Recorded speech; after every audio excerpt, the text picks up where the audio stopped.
Would you like to see all people come together in the future, ending wars and hunger? A single religion, a unified economic and political system? It sounds like a utopia, doesn't it? Perhaps humanity is already moving in that direction.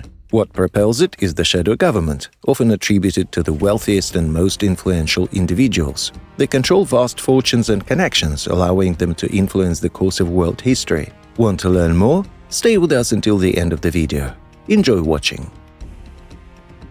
The conspiracy theory about a secret world government is just the belief that there exists a hidden and immensely powerful group of individuals or organizations who, according to conspiracy theorists, control global events from behind the scenes.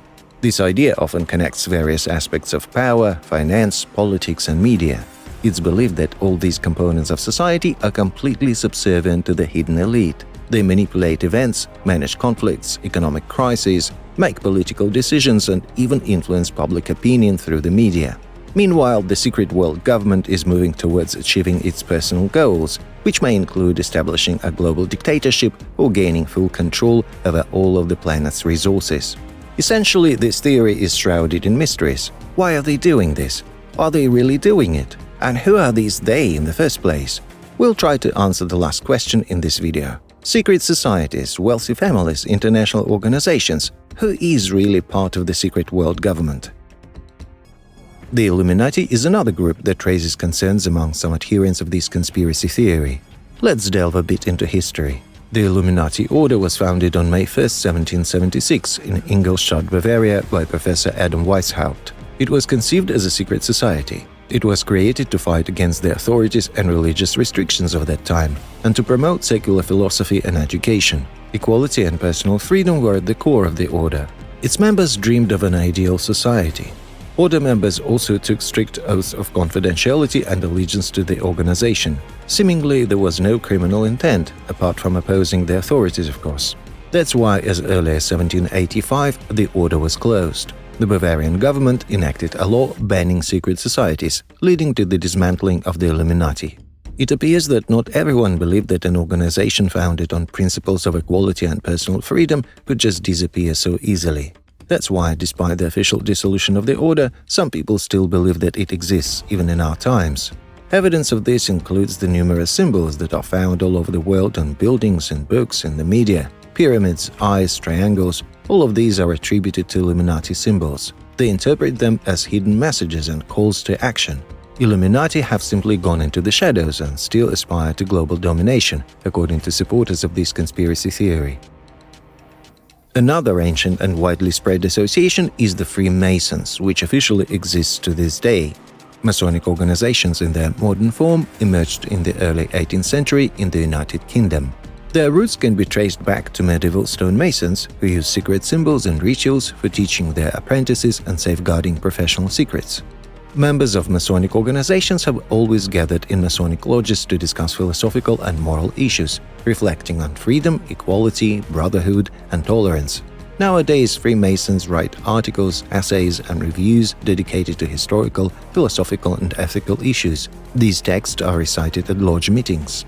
Masonic lodges are the primary units of the organization. There are numerous Masonic associations and societies worldwide, each with its own rituals and beliefs. These can include both male and female lodges, mixed lodges, and youth lodges. Open discussions of Masonic topics are often forbidden, and many lodges seek to maintain confidentiality. For this reason, some people consider Freemasonry as a secret society that influences politics and the economy. That's how the power of secrecy operates.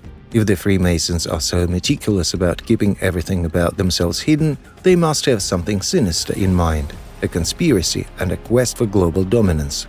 Many genuinely believe that all of this is true, but the Masons themselves of course deny it, saying we only gather for simple socializing. Now, who are the participants in these very societies or the Bilderberg Club? Of course, they're the richest and most influential people. Government officials, bankers, businessmen, and sometimes even entire families, like the Rothschilds. This is one of the most famous and influential financial dynasties in world history, with their influence on the economy traceable back to the early 19th century. But let's first delve into their history. The Rothschild family was founded in Germany in the 18th century. The dynasty's founder was Mayer Amschel Rothschild, who established a financial firm, a bank in Frankfurt. After his father's death, his 5 sons spread across different European cities, including London, Paris, Vienna, Naples, and Frankfurt, where they established branches of the company. This allowed them to organize an international financial network with influence in different parts of Europe. Mayer meticulously planned everything. He allowed his children to marry only within the family or marry his daughters off strategically. However, sons-in-law were not allowed to participate in the management of the business, but became mere employees, managers, workers, and clerks. Furthermore, daughters did not inherit Mayer's company. Everything passed on to the sons. This is how the Rothschilds managed to achieve greatness. Banking became the primary source of the family's wealth.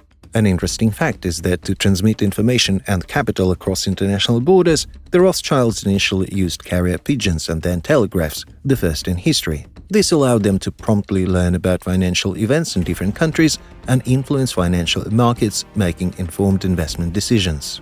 The Rothschilds have financed significant infrastructure projects, including the construction of railways and military operations.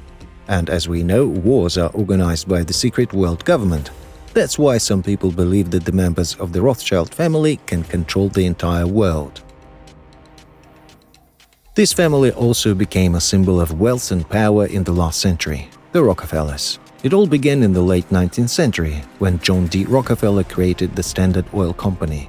He was an ambitious entrepreneur with the ability to see opportunities where others couldn't. He quickly became one of the wealthiest individuals on the planet. Within a few decades, he had assets in machinery, food, and the financial sector. He then passed everything on to his sons and grandchildren. Estimating the approximate value of the family's assets is nearly impossible. By the beginning of the 21st century, there were around 200 descendants of this great man. Many of them have successfully engaged in politics, like Nelson Rockefeller, who was once the Vice President of the United States.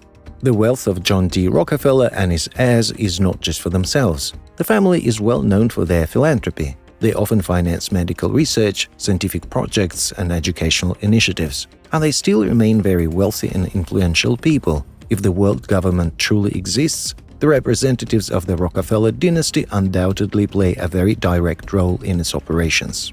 For example, David Rockefeller is the actual founder of that very Bilderberg Club of the Western elite. During his lifetime, he advocated for long-term historical projects such as preventing environmental catastrophes and the depletion of natural resources, controlling population growth, which is precisely at the core of the conspiracy theory about a world government. The wealth of the next family, the Baruchs, may be less than the Rothschilds and Rockefellers, but their influence is much greater. The founder of the Baruch clan, Bernard Baruch, was an advisor to 5 US presidents and a close friend of Winston Churchill. He is credited with coining the term Cold War, overseeing the project to create the atomic bomb and establishing the International Atomic Energy Agency. He had a significant influence on all the presidents he worked with. Bernard Baruch is often associated with the creation of the idea of a world government, and he is referred to as the Grey Eminence of the White House. Perhaps this is because he never sought the limelight to make various top lists or rankings of the richest people. He simply enjoyed the act of governing and influencing global events. Baruch wants to rule the world, the moon, and perhaps Jupiter, but we'll see about that, wrote President Truman in his diary. For instance, the Standard Chartered Bank, controlled by Bernard Baruch as well as the Schiff, Loeb, and Kuhn families, American Jewish bankers, was founded 400 years ago and doesn't feature in the rankings of the most powerful financial organizations. Still, it controls all financial transactions worldwide. Very little is known about the heirs of the Baruch Empire. He had 2 daughters and a son, who passed away in the 1990s. There is no reliable information about Bernard's grandchildren and great-grandchildren. It's rumored that they are deliberately hidden from the public eye. There aren't even any photographs from funerals that could reveal the successors. It's believed that the Baruchs still held influence over the United States authorities. Not only the wealthy but also royal families can influence the world. The Windsors are the royal family of the United Kingdom. For centuries they've had authority not just over England but also over other independent states. To be more precise, officially they merely perform ceremonial and ritual functions, while the governance of the United Kingdom is conducted in accordance with the constitution and laws by government bodies and political institutions. Nevertheless, the monarch remains the head of state, the armed forces, and the Anglican Church. They meet with leaders of other nations, carry out state visits, and actively continue to influence both domestic and foreign policies. For instance, all the prime ministers of the United Kingdom regularly meet with the monarch to discuss further steps in resolving economic and political issues. The Windsors regularly interact with numerous influential people and could very well be orchestrating conspiracies. Another interesting fact is that the Windsors officially came into existence on July 17, 1917, but in reality, the royal ruling family of Britain is linked to the much older house of Saxe-Coburg and Gotha. This dynasty, in turn, is a branch of the House of Wettin. If that's too confusing, let's simplify it. The Windsors can be traced back to the Saxons, an ancient Germanic tribe. In the early 20th century, Germans weren't particularly popular, so a decision was made to transform the oldest German family occupying the British throne since 1066 into Anglicans overnight. Quite fascinating, isn't it? The familial connections of the Windsor family extended to the ruling dynasties in Belgium, and they once ruled in Portugal and Bulgaria. The Windsor family still holds significant influence in Australia and Canada, where they wield tremendous power. For these reasons, the Windsor family can be included in the list of the most influential families currently living on this planet, secretly managing the world order. Let's talk about another well-known royal dynasty, the House of Saud. It was founded in the late 18th century in the region that now constitutes Saudi Arabia. In 1932, during the struggle for power, Abdulaziz Al Saud unified various Arabian tribes into a single kingdom. Since then, the House of Saud has been governing this country. The head of the family possesses almost absolute political power, and family members hold significant government and military positions. The Saudis can take any post within the country if they wish. In 1938, enormous oil reserves were discovered on Saudi Arabian soil. Thanks to the oil boom, the state, primarily the family in power, swiftly moved from the Stone Age to the Golden Age. The family holds 20% of the world's total oil reserves. Other countries build relationships with this nation and its royal family for financial and economic interests. Besides personal enrichment and whims, the Al Sauds invest in international projects, construction, chemical industry, purchase real estate abroad, and receive prestigious education at the world's best universities. Connections, vast wealth, influence over the entire world, a dynasty with such immense capital cannot be excluded from the management of global processes. If you don't like the idea that money rules the world or believe that there can't be any secret world government, consider the following concept. Arnold Toynbee's concept of the creative minority is the idea that in society there is always a small group of people capable of overcoming difficulties and solving complex problems. These individuals possess unique qualities like creativity, determination, and adaptability. They play a vital role in the development of society. Artists, scientists, writers, and any other creative individuals stand out with their talents, ideas, and the ability to see the world in new ways. Toynbee asserts that the creative minority can arise in response to crisis situations when society faces significant issues. These people can offer new ideas and problem-solving approaches, ultimately contributing to societal development. Toynbee's idea reminds us that despite difficulties, there is always hope that creative and persistent individuals can make the world a better place. It's a positive and inspiring concept that underscores the importance of innovation. Rockefellers, Rothschilds, Windsors, or any other dynasty can undoubtedly have a significant influence on the development of society. However, the theory of the existence of a secret world government oversimplifies the complex reality of global events. The world is governed by a multitude of factors. One would like to believe that creativity and innovation rather than money ultimately have the most influence. Thanks for watching.